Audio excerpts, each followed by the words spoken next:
Okay, I'll unwind it. Yes, that will be great. Just give me 1 second.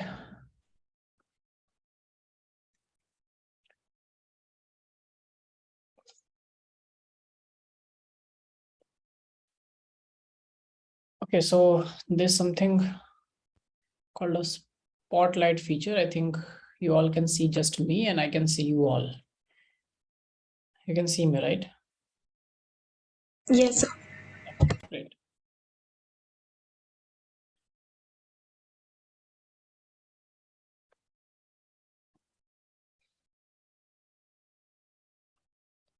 So let me share with you the screen.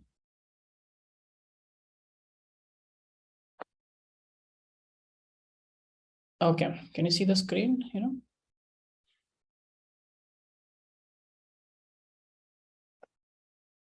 Yes, sir. Perfect. Cool. So let's wait for 1 minute. I think Rabia will join. Okay, till then, tell me, I asked you to go back and read chapter 1. It's an introductory chapter for reproduction in organisms, right? Did you read it? Yes. Did you find any difficulty? Not yet. No? Okay. So sometimes chapters do seem very simple and straightforward, but the reason I did not want to just skip this chapter and go directly to animal and plant reproduction is that a lot of fundamentals that you will be using in both animals and plant reproduction is given here. Okay. Yeah.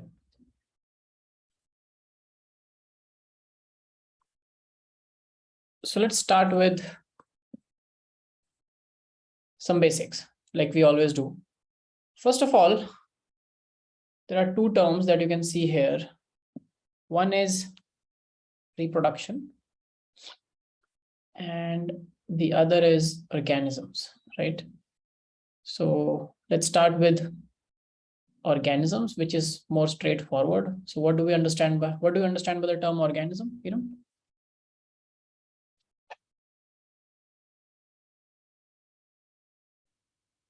If I ask you to define the term organism, you will not find that definition anywhere in books because people don't ask it. But can we call anything as organism? So you will say no, something which is living, right? Yes. Can I call any living system as organism? But there has to have some criteria to call something as an organism. Yeah. Yeah. What do you think are those criteria according to you?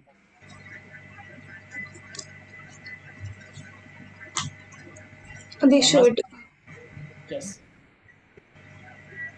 It should. There are a lot of criteria. One will be reproduction. Reproduction. So I was thinking of coming to reproduction later on. So is it not possible to define organism without bringing in reproduction? Because then we next were going to reproduction anyways. Do all organisms reproduce for that matter? Because I think reproduction is not a good criteria to define an organism, according to me. So for that matter, let's give an example. So a human, before the human reaches sexual maturity, which is puberty, the human never reproduces, right? Yes. So won't you call it an organism? You would, right? Yeah. And if an organism is sterile, which means it does not have the capability to reproduce. For example, you must have heard of a crossbreed of donkey with a horse, right? What is it called? A mule. You know about mule? So mule is a crossbreed of a donkey and a horse. Now these are two different species. So that's why when we artificially try to make a progeny of mm, like donkey and horse, the mule is sterile. It does not have capability to reproduce at all. It's biologically sterile. So isn't it not an organism? It is an organism. It is, right? You're right. So it's clearly possible to define organism without bringing in reproduction. So these kind of questions are just to tickle and challenge your thought process so that you start thinking out of the box the moment you begin my classes. So how will you define organism now?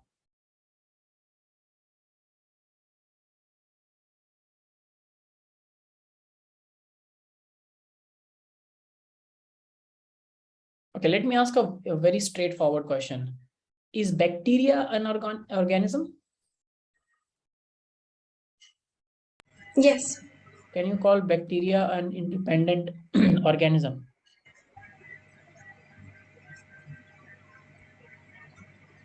You Yeah. said, you said yes, right?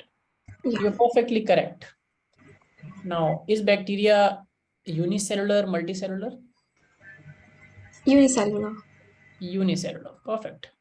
Which means we can even call a single cell as an organism, right? Yes. Now, another thing which is unicellular is a red blood cell, RBC. Is RBC an organism?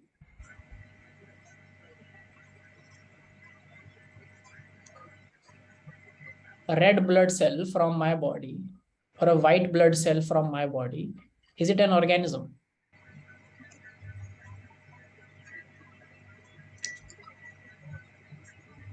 Yes. No, it's not an organism. We don't consider that as an organism. Now that was just to give you a hint.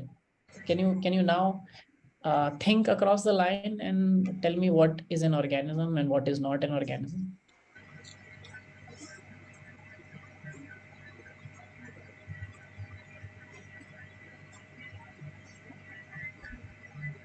Okay, let me give you another example.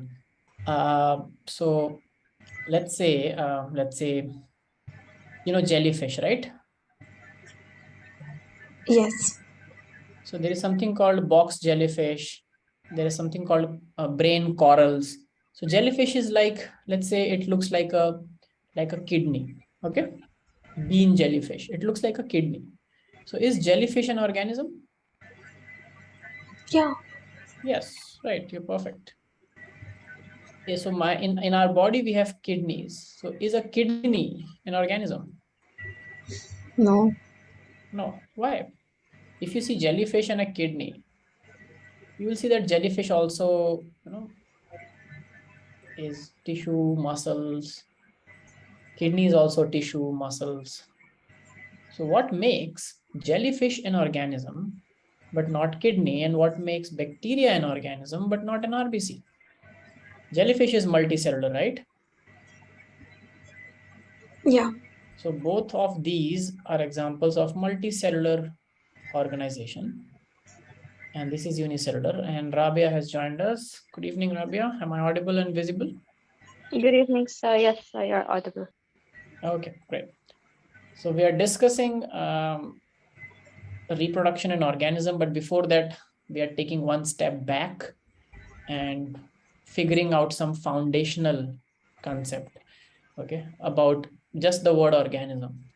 We often do not pay attention to things that are not asked directly in the boards or in the question paper, but it's good to test some knowledge. So my question to Iram was, which me and Iram were discussing, is what is an organism? So we started with a concept of anything that has life, we can call organism, right, Rabia? Yes, sir. Yeah, but then bacteria, is bacteria an organism? I asked, and Iram said yes, it's an organism, and she's correct. Then I asked, is RBC an organism? So what do you think, Rabia? Is RBC, because RBC, a red blood cell or a white blood cell in our body, is also a single cell, just like a bacteria, right? But why is a single cell in my body not an organism, but a single cell living in a pond or somewhere, which is a bacteria, is considered an organism? Similarly, why a jellyfish, which is a multicellular system, is called an organism, but a kidney, let's say, or a heart in my body, which is a multicellular system, is not called an organism. So anything you would like to add, Rabia? Any take why something can be called an organism and something not?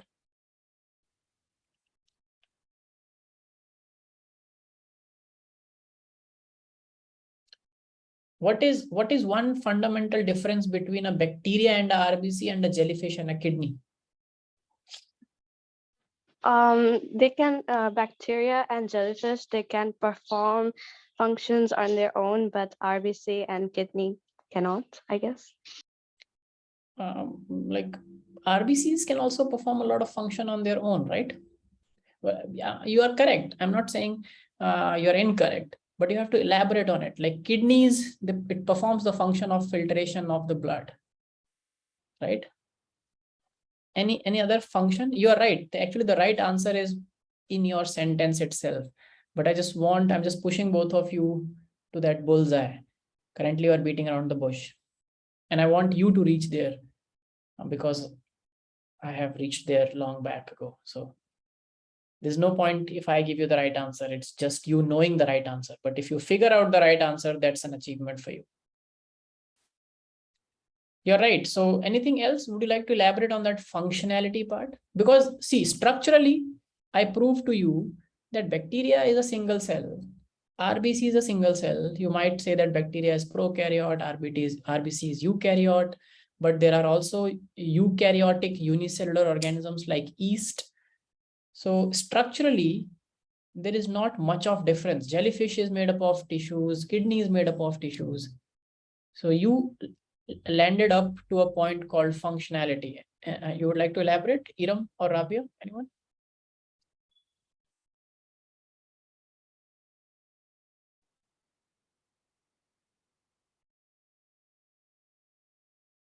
So for something to be an organism, it should have its own individual entity, but like Yeah, you're reaching there, but kind of not not hitting the right note. What do you mean by something of an individual entity? It's more literature, poetic. I understand actually. I understand that what you are trying to say is the right answer, but you have to give me the right answer.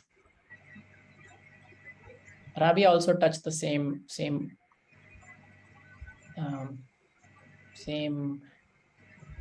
I should say bush, but not the same point.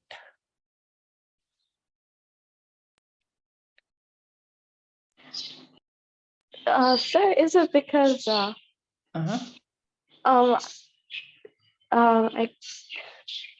is It's it good because that you are RBC? struggling with something. See, never feel that if you are struggling with something very basic, then the flaw is in you. It's not to demoralize or tell you that, see, you don't know this basic thing.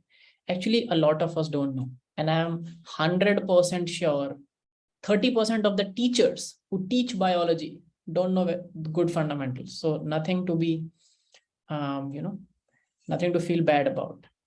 Good thing is that we are discussing it right now, and you are struggling, you are thinking, your neurons are firing, you're trying to do your best to hit the right note, and that's what matters. Yes, Rabia, you're saying something.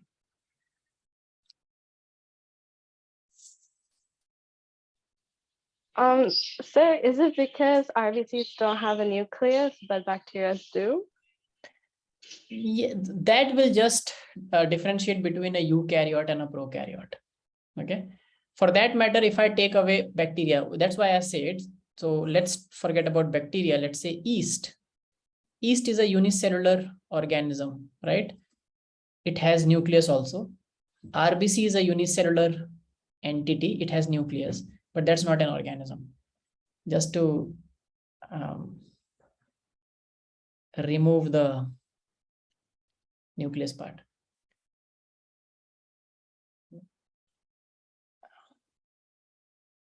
Come on, one last try, anyone? Just keep trying, it's fine. No issues. And one more thing, because it's the first class we are starting. So you are in 12th now, I'll treat you as equal. Okay. And adults, adolescents or adults in my, so if you're studying 12th, you're going to give boards. You can decide a lot of things for yourself, your career and things. So you would just call, you can call me Rahul. You don't have to call me sir. Okay. It's something that I practice, but students don't follow it. They always, because we are all conditioned to call each other sir and ma'am. So just call me Rahul. Okay. Yes. One last try. Iram or Rabia, anyone? So maybe No, sir. Yes, maybe because maybe RBC do not exhibit all the properties of the life. you're right. RBC do not exhibit all the property of the life, but that is, again, you understand that's a poetic answer. What are those properties of the life? That is what I'm asking. Okay, let us do a very simple experiment. Let's take a beaker. Okay, fill it with water. Okay, or some nutritive media. Okay, cool. Now, if in this media I put a bacteria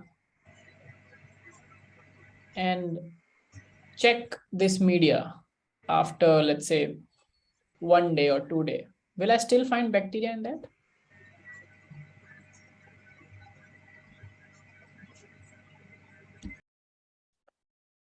If I put a bacteria in a water medium and check after some time, some days, will I find bacteria in this still? Yes, sir. Yes. Now, if I put a RBC in the same water and check after a few days, will I find RBCs also? No, sir. No. Right? Do you understand what I'm saying? Yes. Now, if I take the same beaker, put a jellyfish in it, the jellyfish will be there after some days? Yes, it will be there. And will it be alive and kicking and doing what it does, like floating, swimming? Yes. But if I take a kidney out of a human body or an animal body and keep it in a glass jar of water, will the kidney be functioning or doing what it was doing and will be alive? No, it won't be. No, it won't, right? So we come back to what Iram was suggesting, that individual entity of its own. It simply means there's a word called, the word which I wanted any of you to say is independent existence. So organisms are capable of independent existence in the environment. First criteria. Whether it's bacteria, yeast, human, jellyfish, anything that is capable of existing in the environment is an organism independently. Whereas kidneys, cannot survive in an environment on their own. RBCs cannot survive in the environment on their own. They need to be inside a system, as a part of the system, to do what they are doing. Make sense? Yes, sir. Yeah. Second difference that we'll come to, which I think Iram, before Rabia joined, Iram said that organisms reproduce, to which we were discussing, just to inform, just for Rabia to cover this thing. Everything that cannot reproduce, it's not like it's not an organism. So I was telling that you must be aware that there is a crossbreed possible between two species. For example, if you crossbreed artificially a donkey and a horse, the product is called mule. And mule is biologically sterile. It can never sire offsprings of its own, right? But that doesn't mean that mule is not an organism. Mule is an organism. So all organisms do not reproduce. Is it okay? Yes, sir. Perfect. So we understood organism. Now let's try to understand reproduction. Again, starting with the very basic, what does the word reproduction mean to you? What do you understand by the word? Forget about what books have told you. You can also tell what books have told you, and if you understood that, you can also give your own opinion. Yes, let's start with Iram. Iram, what do you understand by reproduction? Production of offspring. Production of offsprings. Okay, that's a very good and precise way to put forth. Okay, production of offspring. Now you used one more word, offspring. So the word reproduction has two words in it, re and production. So what does the word re means? Production we means to synthesize or to give rise to, right? The word re means? Again. Yes, good. Re-examination, something. So why are we calling it reproduction?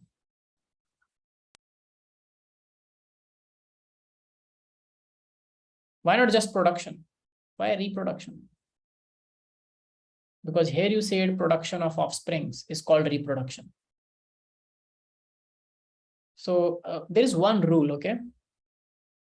The rule is whenever you define a word, the word or the sub part of that word should not be in the definition. For example, if I ask you to define processor, you cannot define a processor like it is a processor is a processor that processes a process by processing it, because that makes all the sense, but that doesn't define a processor. Do you understand? Yeah. Yes. So we call reproduction as reproduction because it is a cycle. It's happening again and again and again in that species. Okay, and it's happening by exactly the same mechanism that a species is following. For example, in humans, it always starts with formation of gametes. Then those gametes, that gametes formation and maturation depends on puberty. When humans reach puberty, those gametes are released from the body. Those gametes meet, fuse together, fertilization happens. It becomes a zygote, then an embryo. That embryo develops inside the mother's body, becomes a fetus. Then a baby is born. It's called infant. Then it becomes a child, adolescent, then adult. And again, the same thing repeats. That's called sexual reproduction. For other organisms, there is a different mode called asexual reproduction. But again, it will be exactly the same thing that a generation before did to give rise to a next generation. And then that generation will do to give rise to the next generation, and so on. Okay? Is it clear? Yes. And this also means that by making it cyclic and identical, we also are saying that the offsprings will always resemble their parents. Correct? But it has a caveat. Do all offsprings look like their parents? Think about it. Do all offsprings, for example, do human babies look like humans? No. Like adult humans? No. No, they do. Why do they don't look like adult humans? They're just smaller, a tinier. Their legs, hands, fingers, everything is tiny. They have less hair, less strength, but they exactly look like the parents. They have two eyes, one nose, one mouth, exactly at the same position where it was in the parent. They have ear, neck, the same body skeleton. They have some extra bones because joints are not fused. That's again a dissimilarity, but more or less they look similar, right? Yes. Human. But what I'm asking is, if you have noticed the life cycle of a butterfly. So butterfly give eggs, and what comes out of that egg, does it look like a butterfly at all? It looks like a worm. No. Yeah, it looks like a worm. It looks like earthworm or something. So the baby of the butterfly is caterpillar, right? Yes or no? Yeah. Does caterpillar look anything like a butterfly at all? No. Completely different structure, completely different position of organs, and some organs are not at all there. No wings at all, no proboscis at all, nothing, right? No abdomen, head, thorax like a butterfly, no appendages like butterfly. So the babies are completely different. But according to the reproduction, the young ones should look like their parents. But if they are not looking like their parents in the initial first stages, eventually they will. And that kind of a development is called indirect development. But ultimately, howsoever different a caterpillar looks from its parent, eventually it will start looking like its parent when it will come out. So the caterpillar makes cocoon around itself, and from that cocoon comes the butterfly, and that butterfly will be similar to the parent butterfly. So sooner or later it will look like a butterfly. That's why it's a butterfly's offspring. So my whole idea of saying this is that it is never possible that a butterfly can give a baby and that baby is not butterfly and the baby turns out to be something else. It's not possible. Correct? Yes. Yeah. Yes. So based on this, let's first define reproduction. So write down, reproduction is a biological process. Reproduction is a biological process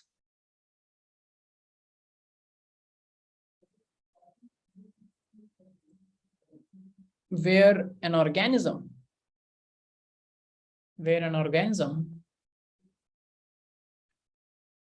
gives rise to offsprings, or you can write give rise to young organisms or young ones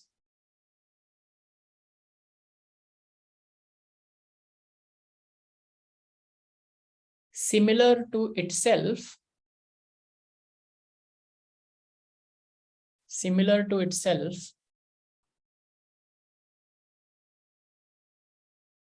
in adult form.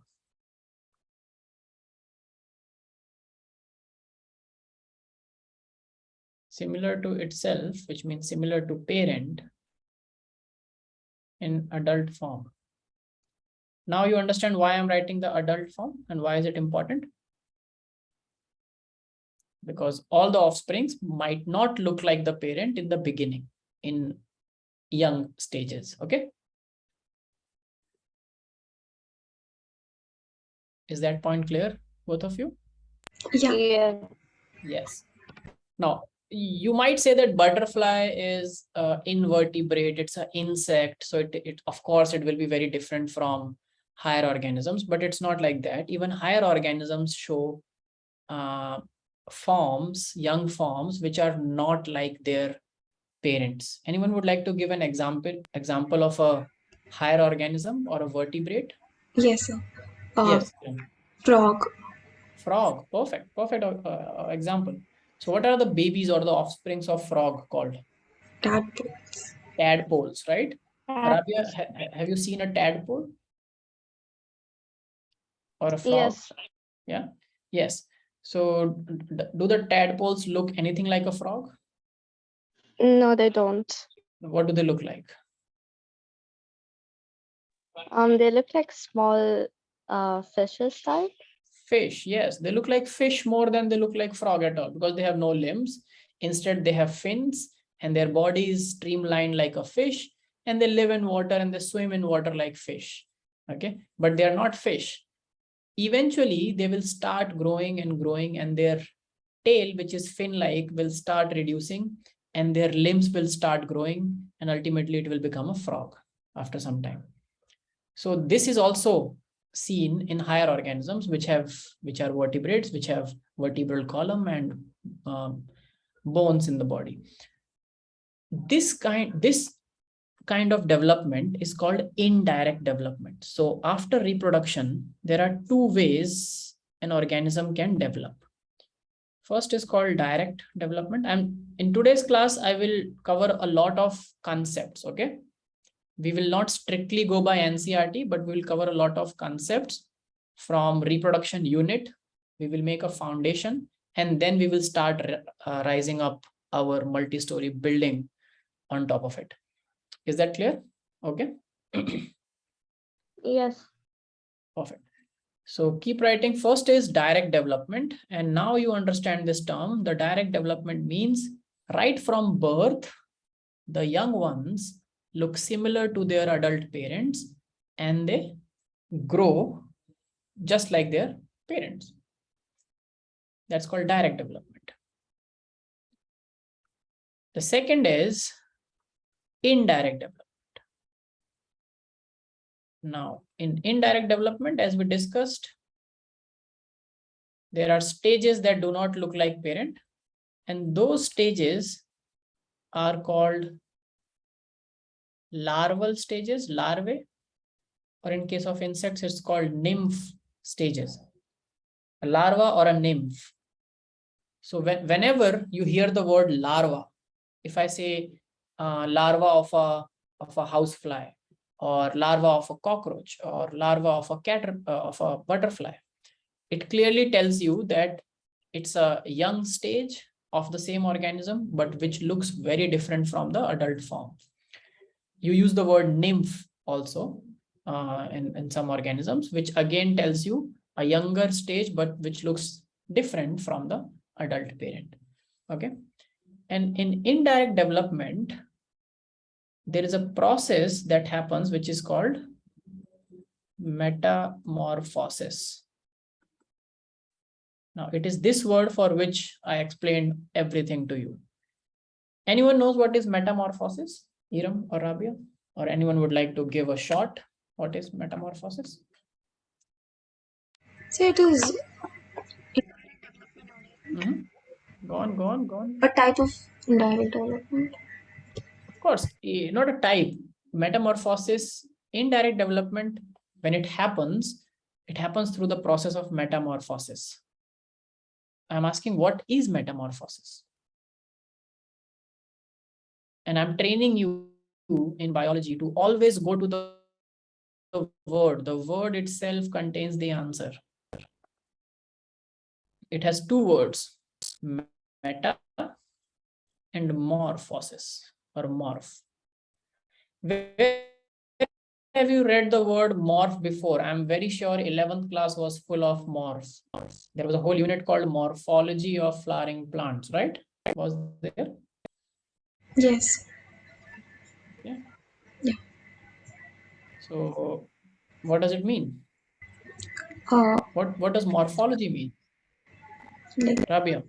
Yeah, you can also try. If Rabia, would you like to try morphology? You have studied this in class 11th? Yes, sir. Yeah, no, sir. You can call me Rahul. It's fine. I'm not going to reduce your marks in assignments. Don't worry. Tell me, morph and logy. What have you studied in class 11th about morphology? Your teachers must have told you what are we studying, right? Morphology of flowering plants.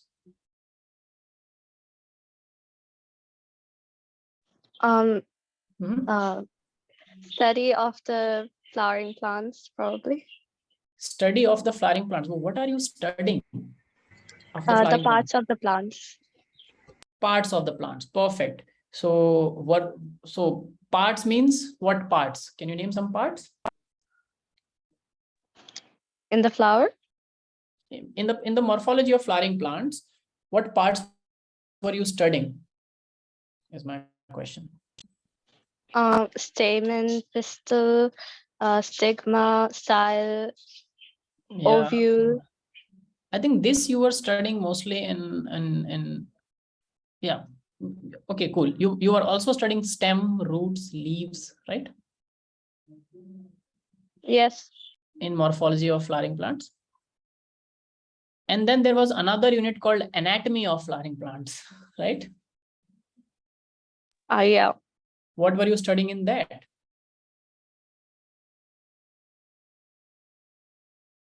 See, it's simple, but some concepts need to Structure. be brushed. Structure of what? Structure of what? Structure of parts of the plants. Again, parts. So in anatomy also you were studying parts. In morphology also you were studying parts. Why there are 2 units then? Why not you study parts of plant altogether? There must be some difference, no? There must be some logic of 2 units. Yes. So what is anatomy and what is morphology? That's what I was asking. I know Iram knows it because I only taught it. So that's why I wanted you to explain this. In anatomy, we discuss the parts of the plants in detail, and in Yeah, go on. And in morphology, we discuss it in not so detail. Just briefly. Is it really the difference of just detail and brief?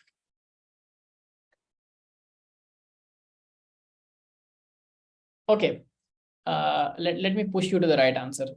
If we are studying about organs like kidneys, heart, lungs in human body, will we study it under morphology of human body or anatomy of human body? anatomy. Which means you know the right answer. Very good. So what will I study under morphology of human body? The development. Okay. What in development? Development is a big term. What is development? Mental development, social development, physical development, academic development. I will study about. Okay, so let me. I'm sure that would you like to give the answer? Yes, morphology is external appearance of Perfect. something, and anatomy is internal.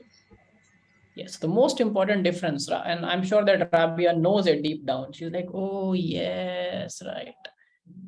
Am I correct, Rabia? Yeah, so Exactly. So this is where, brushing up it's good to go into the basement and clean it every now and then. We have it stored there and somewhere in our memory in the basements, but we never brush it up. Anatomy is all about internal structures, organs. So in short, anatomy is what we cannot see from outside.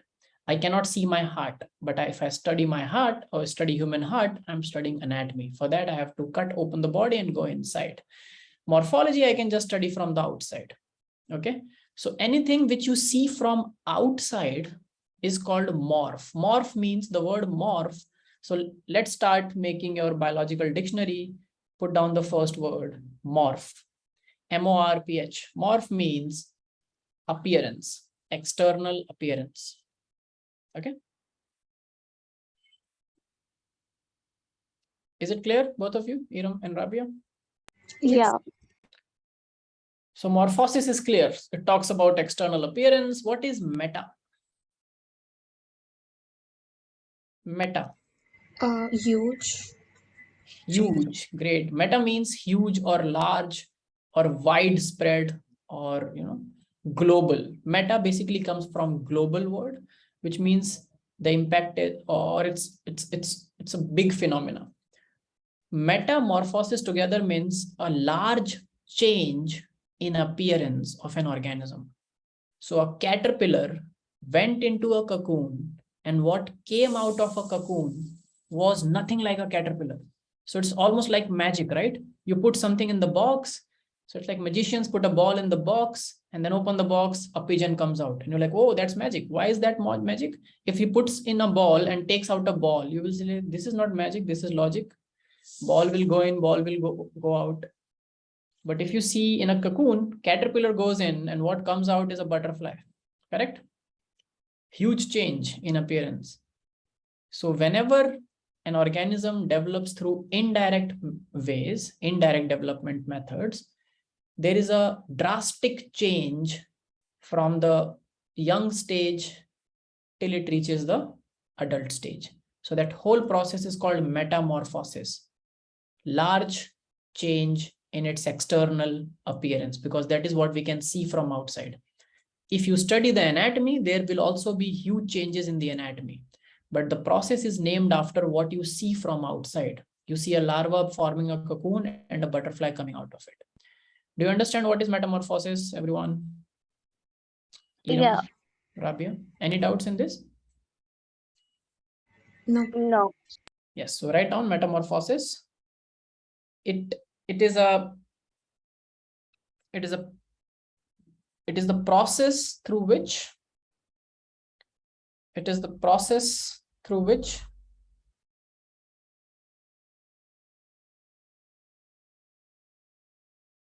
organisms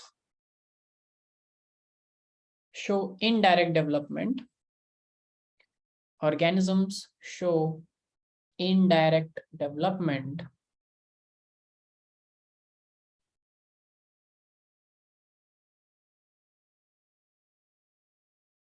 where the larval forms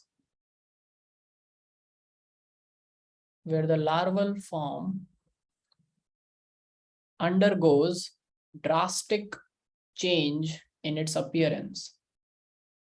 Larval form undergoes drastic change in its appearance to become adult. You can give examples of tadpoles becoming frogs or caterpillars becoming butterflies. Both are examples of indirect development. Make sense? Iram, Rabia? Yeah. Perfect. Okay, now let's go one step before and let me ask you one more thing. We also study about,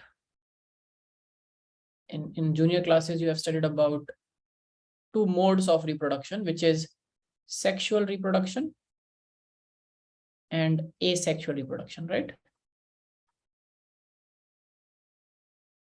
I'm sure this you must have done in class 10th, if I'm not wrong. Yeah. Yeah. So what is, if you have to differentiate sexual reproduction from asexual reproduction using just one sentence, what will be that one sentence? Take 1 minute, think, and then tell me. In one sentence, so wherever you will stop, full stop, just that. You have to differentiate sexual reproduction from asexual reproduction in one sentence, which means you have to tell the most important and significant difference between the two.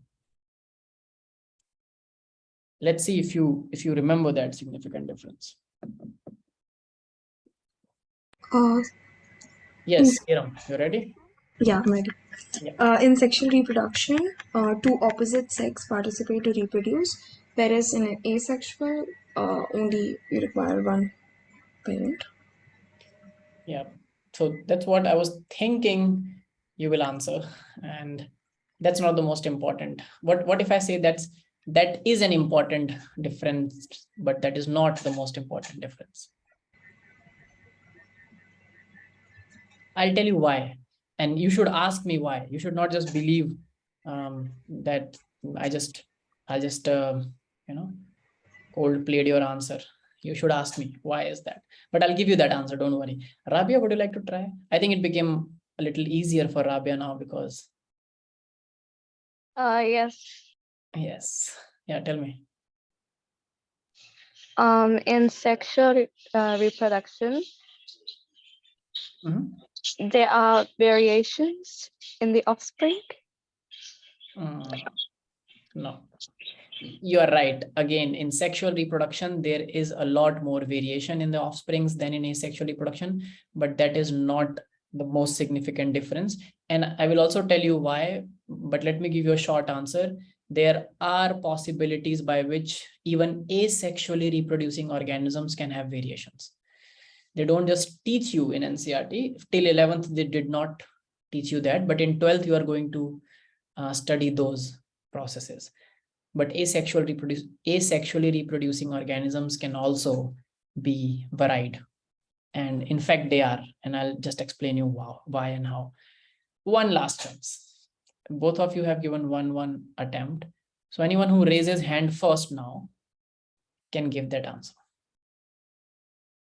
I'm happy that you're thinking. And see, this chapter seemed very easy, right? But there are many layers that we have not brushed up. So throughout the year, I'm going to challenge your thinking. So bear with me. But then I promise you fruits. I promise you boards and entrance examinations, good performance, if you continue thinking like this.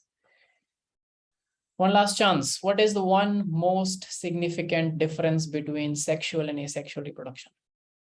That has no exception, and that law never is broken. Yes, Iram. Iram's hand raised. So this might be not right. It's no problem. No problem. So the organism that asexually reproduce will not have a specialized reproductive organ, whereas They do. Organisms with reproductive organs can also reproduce asexually. The whole propagation of plants through vegetative propagation is an example of that. Rose, you can propagate rose through cutting and layering, right? But rose does form flower, and flowers have reproductive organs.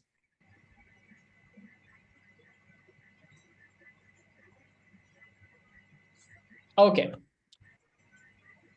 So remember from now onwards, the only universal difference and the most important difference between sexual and asexual reproduction is in sexual reproduction, there will always be formation and fusion of gametes.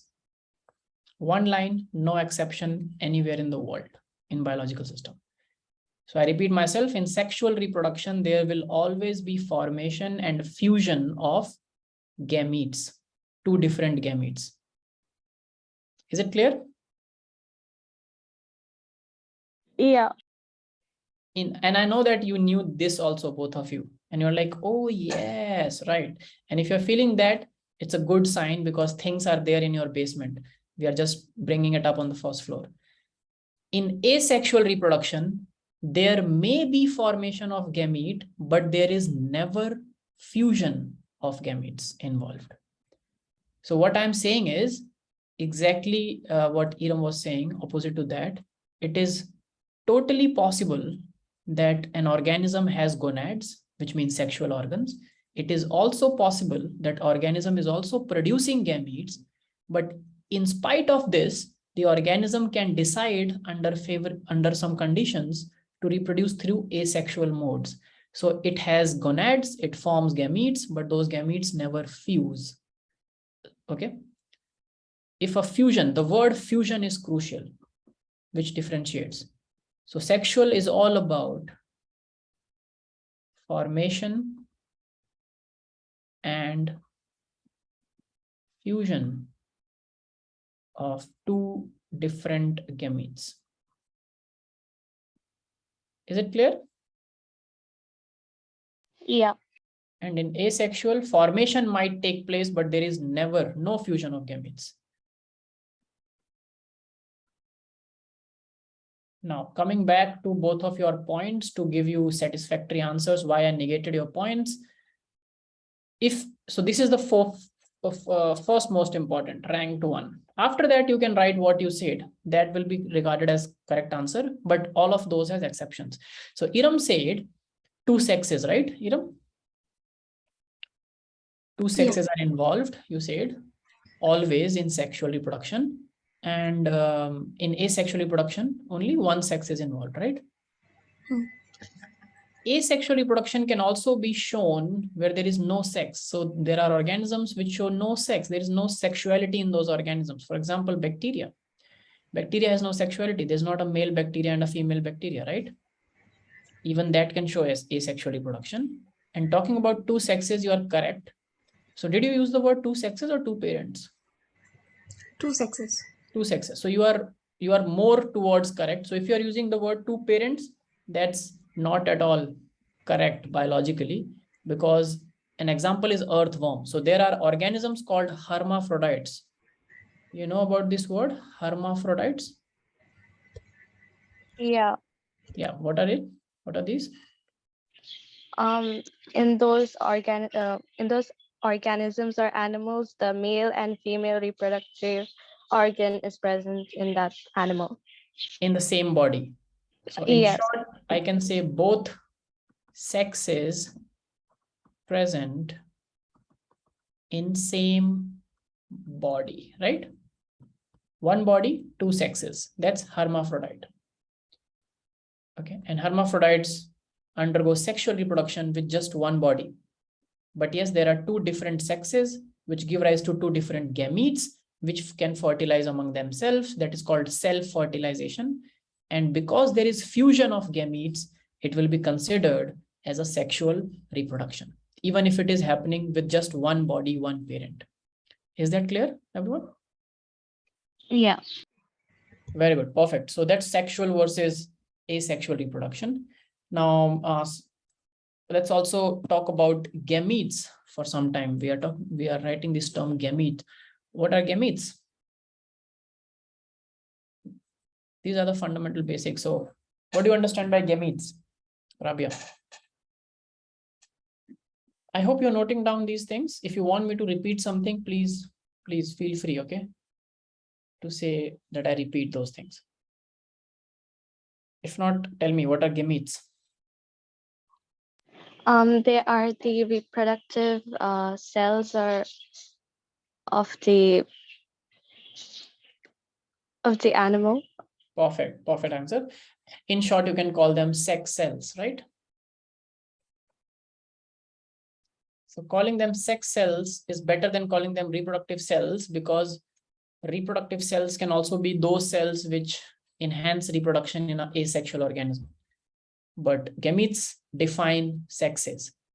Now, there are two concepts here. Do you know what is microgamete and what is macrogamete? Microgamete and macrogamete.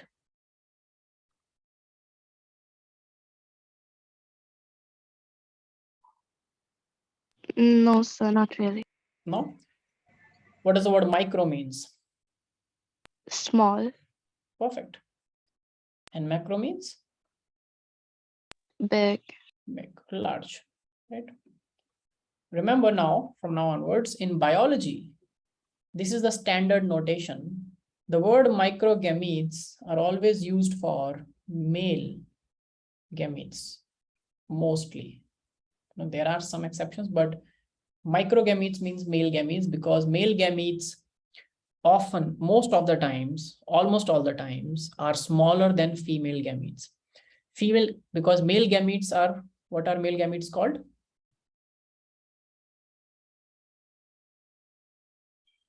What are male gametes called in human? They're called the same in every species.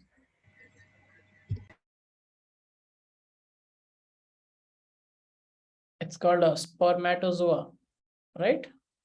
Remember? Yeah. In short, in books, it's written sperms, right? For multiple. This is a male gamete. They are tiny little cells, unicellular again, with a tail-like structure which moves in a whiplash motion to propel the cell forward. So they are tiny and they are millions in numbers per ejaculation in humans. Okay, so they are very, very small as compared to the macrogamete, which is the female gamete. And what is a female gamete called? Ovum. Ovum, right? Or it's also called oocyte. Okay, and as you know, the word cyte or cyto means cell. So oocyte is also called egg cell. Okay, so eggs. So these are the macrogametes. So normally eggs are big and sperms are very small in comparison. Okay. Also, let me tell you one very, very interesting fact about egg cell. An egg is, or the ovum, is the biggest cell that a human body or that ever happens in a human development. So in human development, the biggest cell that is formed is the ovum. Then ovum gets fertilized by sperm and it becomes a single cell zygote. That's the biggest cell that a human body can ever see, because the human body comes from that. After that, each and every cell in our body is smaller than an ovum. Is it clear? Yeah. Yeah. Now, if I ask you a very trivia-based fact trivia question, which is the largest single cell on Earth? Ostrich. The egg of an ostrich. Is it clear? Yeah. Because it's an egg and it is one single cell. So that one single cell weighs around 1.5 kg. It's this big.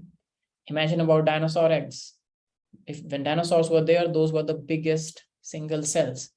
After that, inside that cell, division keeps happening. Have you ever thought that all the eggs that we eat, the poultry, both of you eat eggs, chicken eggs?